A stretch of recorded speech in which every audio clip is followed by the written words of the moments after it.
আসসালামু আলাইকুম। আজকে চলে আসলাম গরু দুইটা গোসল করাইতে। প্রতিদিন দুপুরবেলা আমারই গোসল করানো লাগে, কারণ আম্মু বাসায় অনেক কাজ থাকে, আম্মু গোসল করায় না, আমারই গোসল করানো লাগে, খাওয়াই দেওয়া লাগে। অনেক কাজ আছে, পাশাপাশি আরো অনেক কাজ করা লাগে দুপুরবেলা।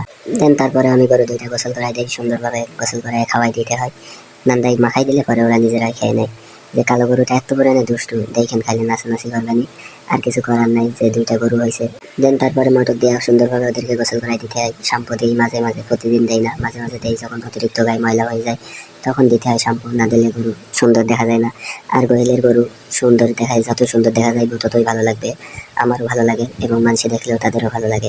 দেন তারপরে ওদেরকে গোসল করে দিতে দেই সুন্দরভাবে। দেখেন কি পরিমাণে ট্যান ধরেছে, এই যে দেখেন পা শুকাচ্ছি কেন আপনারা তো জানেন না। পা গরুতে ডুবাই দিলে পরে ওদেরকে শুকাই দিলে ব্যথা থাকে না, আমি দেওয়ার পরে সাথে সাথে ব্যথা হয় নাই পা। আর গরুতে ডুবাই দিলে পা অনেক ব্যথা হয়, পা শুকাই দিলে গরুরে তারপরে ব্যথা থাকে না। আমি কয়েকবার করে দিছি, আল্লাহর রহমতে আমার কোনো ব্যথা ছিল না, ব্যথা হয়ই নাই। সাথে সাথে ওদেরকে শুকাইছি তো এই কারণে মনে হয় ব্যথা হয় নাই। তারপরে দেখেন মাথা ধোয়ানোর সময় কত পরিমাণে দুষ্টামি করে, পরে জোর তোর করে মাথাটা ধোয়াই দিতে হয় আর কি করার। এই যে লাল গরু দেখেন, কালো গরুর নান্দা হেগে দিয়েছে কালো গরুটা, তারপরে পরিষ্কার করে দিলাম। সবসময় লক্ষ্য করবেন যে কোথায় নান্দা সাইডে কোথাও ময়লা টয়লা আছে কিনা, থাকলে পরিষ্কার করে দিবেন, সবসময় চেষ্টা করবেন। না হলে পরে মাছি বসে জীবাণু করে দেবে, গরুর ওপর পয়জন হতে পারে। তারপরে গরু দুইটারে গোসল করে দিই সুন্দরভাবে ডলা ডলা। আর আপনারা সবসময় চেষ্টা করবেন গরুর গোহাল পরিষ্কার পরিচ্ছন্ন রাখতে, কারণ পরিষ্কার পরিচ্ছন্ন যত থাকবে তত দেখতে ভালো লাগবে, জীবাণুও কম আসবে, সেখান থেকে মাছিও কম উৎপাদিত হবে। আর সবসময় গোয়াল শুকনো রাখার চেষ্টা করবেন। আমার তো দুইটা ফ্যান, দুই গরুর উপরে সবসময় চলে। গোয়াল যত শুকনো থাকবে তত আপনার গরুর জন্যই ভালো, এবং গরুরা শোয়ার সময় গায়ে কোনো ময়লা লাগে না, গরু পরিষ্কার পরিচ্ছন্ন থাকে। আর গইলে বারবার গিয়ে দেখে আসবেন যে গরু মালত্যাগ করলো কিনা, ওইগুলো পরিষ্কার করে দেখবেন, গোবর টাইলে গরু চটকানোর সময় হবে না। আর সাথে সাথে আপনারা পরিষ্কার পরিচ্ছন্ন করার চেষ্টা করবেন। যারা ভিডিওটা এই পর্যন্ত দেখছেন তারা সবাই সাবস্ক্রাইব করে আমাদের পাশে থাকবেন, সামনে আরো নতুন নতুন ভিডিও আসবে ইনশাল্লাহ। আর সবাই দোয়া করবেন আমাদের জন্য, যেন আমাদের ব্যবসায় আল্লাহ তাআলা বারাকা দান করেন। আর আজকে দুইটা গরু নিয়ে আইছি সামনে, ইনশাল্লাহ আরো গরু দেখবেন আমাদের খামারে, খামার করে ফেলবো ইনশাল্লাহ আপনাদের দোয়া এবং ভালোবাসায়। আল্লাহ যদি আমাদের উপর সুস্থতা দান করেন ইনশাল্লাহ। আপনাদের একটা সাবস্ক্রাইবে আমার ভিডিও করার মনোযোগ আরো বাড়িয়ে দেয়, আমার মনের ভেতর থেকে আরো মোটিভেশন বেড়ে যায়।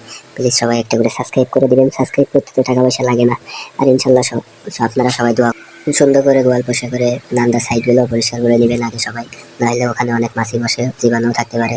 তারপরে আমি নান্দায় পানি দিয়ে নিচ্ছি দুইটা গরু, গায়েও পানি দিচ্ছি, ওদের গায়ে অনেক গরম লাগে, কারণ বেশি করে গোসল করানোর কারণ আমরা তো ঘাস খাইতে দিতে পারি না, কারণ ঘাস নাই। এই কারণে গরু বসে ফিস খাওয়ানো লাগে, এই জন্য ওদের গরমও একটু বেশি লাগে। এই জন্য আমি 2-3বারও গোসল দেওয়া লাগে, যেদিনকে বেশি গরম পড়ে সেদিনকে 3বারও গোসল দিতে হয়। নান্দায় পানি দেওয়া শেষ, এবার আমি গোয়ালটা আবারও একটু সুন্দরভাবে ধুয়ে দিব পানি দিয়ে, কারণ পানি যত দিব গোয়াল তত পরিষ্কার হয়ে যাবে।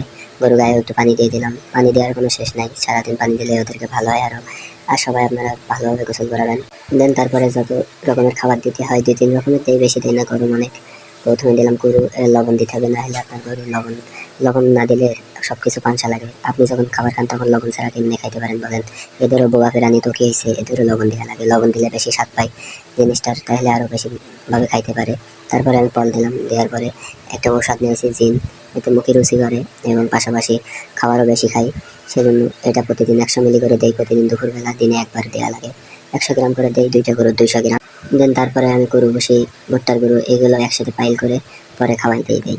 তো আজকে ভিডিও এই পর্যন্ত ছিল। যারা আমাদের ভিডিও শেষ পর্যন্ত দেখছেন সবাই সাবস্ক্রাইব করে পাশে থাকবেন, আর ফেসবুক থেকে দেখলে ফলো দিয়ে পাশে থাকবেন। আপনাদের একটা ভালোবাসায় আমাদের আরো আগ্রহ বেড়ে যায়। তো আল্লাহ হাফেজ, সবাই দোয়া করবেন আমাদের জন্য।